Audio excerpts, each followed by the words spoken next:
Hi, guys. Welcome to a crime story. Sorry.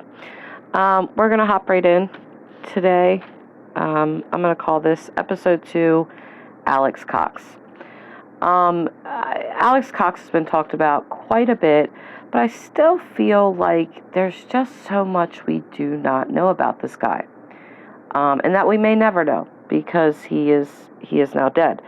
But there seems to be a nagging thing in me about Alex Cox, and that is his sexuality. And the reason that I bring this up is because, we know that the Cox family and Lori were heavily religious, into the LDS church. Alex was also. Alex did anything and everything that Lori basically asked him to, demanded him to, etc. So I want to jump in here and point out a couple of things. Number one, I cannot find any record of Alex Cox ever being married prior to Zulema Pastanes. And he married her 13 days before he died. So for 13 days, as far as I know, that is the only time Alex Cox ever got married. And I find that very odd because of their religion, because of their church. Mormon worshipers don't seem to wait a long time to get married. Now, the Chad and Lori cult, took that to the extreme with marrying people within days, as did Alex Cox with Zulema. But typically, from what I've seen, Mormons don't have very long engagements. They seem to get married very quickly. And by quickly, I mean, within a year. Seems fast to me, but it seems normal to them. So I find it very odd that for, 51 years, Alex Cox never got married. Unless he did and we don't know about it. But that goes into Alex joking. He did stand up at one point in his life. And in one of his routines, he joked about being gay. We also know from a neighbor of Lori and Alex's, because Lori lived with Alex in between husbands. So after she divorced Joe Ryan and before she was with Charles Vallow, she lived with Alex Cox, her brother. And so one of the neighbors said that they got into such a heated fight that Lori was screaming at Alex that he was bringing shame upon the family. And the neighbor said that this was so loud, it was so intense, that other neighbors were actually coming out of their houses to see what the screaming, the yelling, the ruckus was all about. And this neighbor also said that Lori left, and that she never came back, that she never lived there again. So, it makes you wonder, what could Lori have been screaming at Alex about that he was bringing shame upon the family? If you add all of these, things in, Alex never getting married, no even past girlfriends have been identified or have spoke out or said anything. And I'm not saying that if they exist that I can really blame them. I wouldn't necessarily want to be tied to a murderer and, Alex Cox in general, or the Cox family, period. But I do find it odd that there hasn't been a single straight woman that has come out and said, I dated Alex, or, this is Alex's ex-wife, or I am Alex's. Nobody. Nothing. There's been virtually no talk about his past dating life. And, again, for the Mormon religion, I find that very strange. So, I looked into how the Mormons feel, how the Mormon church feels about homosexuality, and I found this. Elder Dallin in 2006 said, "The church does not have a position on the causes of any of these susceptibilities or inclinations, including those related to some gender attraction." Elder Russell Ballard said, "The attraction itself is not a sin, but acting on it is. Even though individuals do not choose to have such attractions, they do choose how to respond to them. So gays are allowed to fully participate in the LDS Church as long as they don't engage in any homosexual behavior." So, from what we know of Lori and Alex, again, extremely religious, even fanatical almost.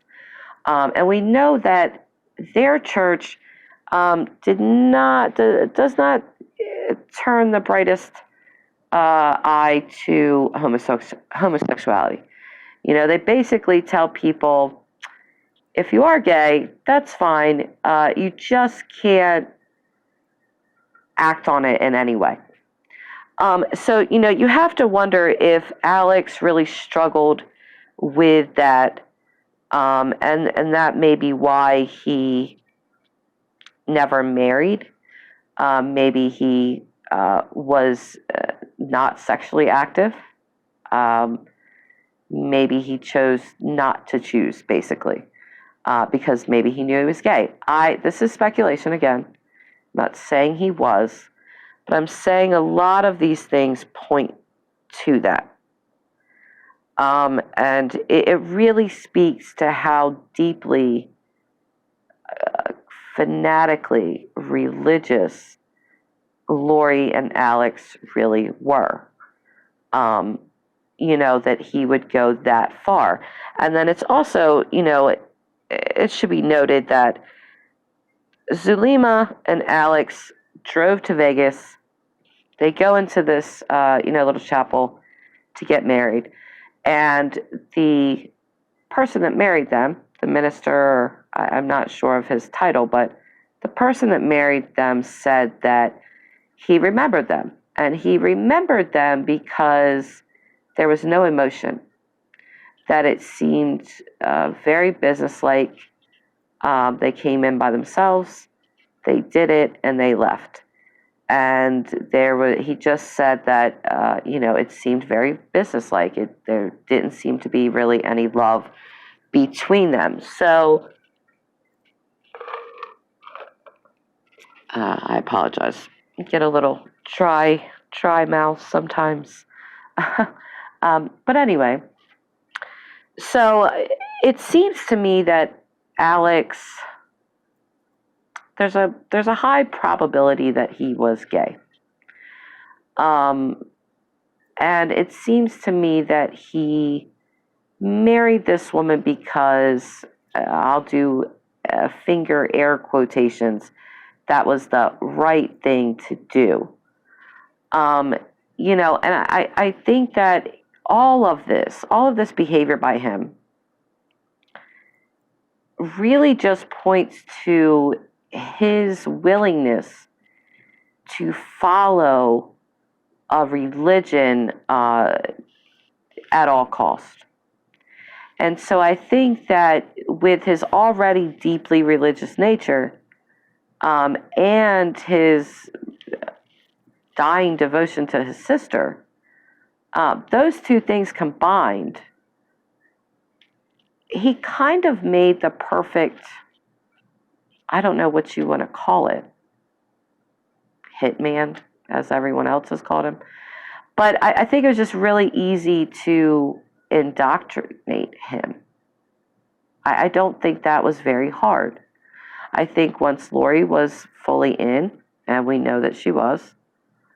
I think Alex leaped right in with her, to the point, that even Melanie Pulowski, their niece, Lori and Alex's niece, said that, there was no task too great for Alex.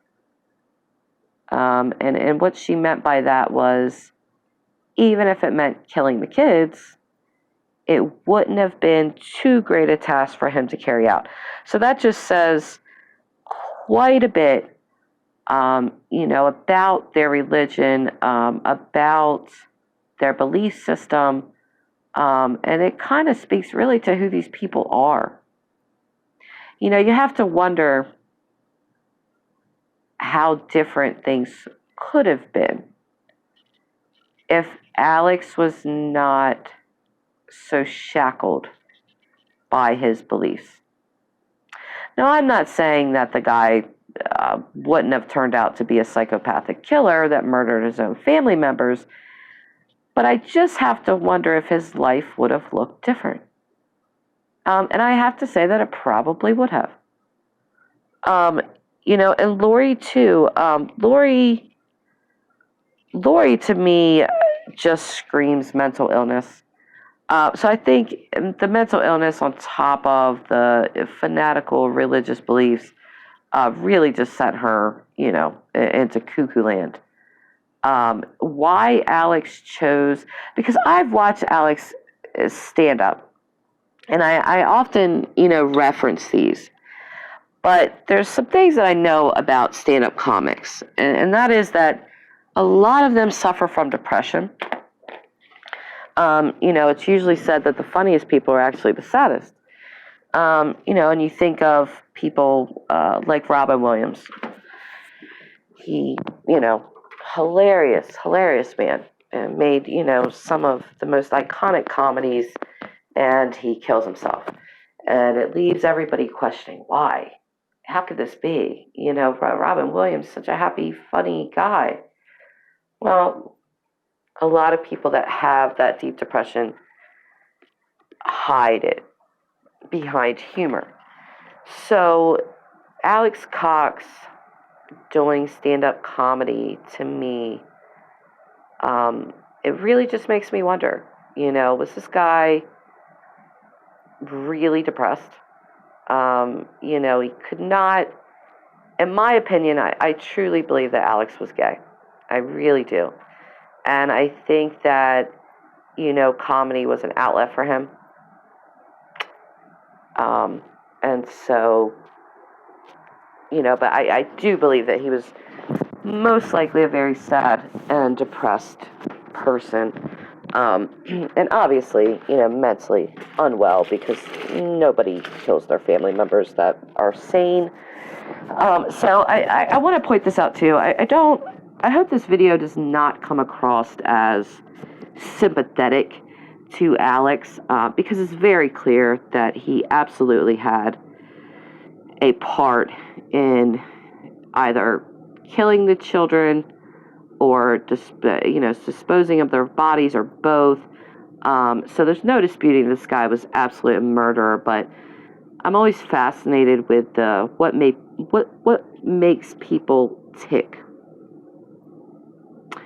And so I kind of like to really analyze a person, and I wonder what made this guy go from being a stand-up comic, making people laugh. He seemed at home on that stage. He seemed to really enjoy doing that, to getting that laughter from people. And so what made this guy go from that guy that we saw on the stage to helping murder his niece and nephew? It just seems such a stretch. But when you look at his childhood, at his life, everything that we do know up until this point, it really just goes back to the basics of what he believed and was taught. That's kind of sad. I wonder how different things could have been for Tylee, for JJ. if these religious beliefs were not placed on him or on these people. Yeah. So I'm open to any kind of discussion about Alex Cox, any kind of information about Alex Cox, or even if you are an ex-girlfriend, you want to remain, anonymous, that's fine. But I'd like to hear from you. I'd really like to get a better picture of who Alex Cox really was. And I think it'd be helpful for us to know more about him because I do believe that everyone is right. I think that Chad and Lori are definitely going to pin these murders completely on him and do the best they can to get themselves off. So I'd really like to see a more complete picture of Alex painted so we could just get a better idea of the dynamics between these three murderers, Chad, Lori, and Alex. So that'll conclude this episode of Alex Cox. I hope you enjoyed it. If you did, please hit the subscribe button, and a like would be appreciated. And by all means, leave your comments or your ideas or your opinions in the comment section. I love reading them. All right, have a good day, guys. See you later.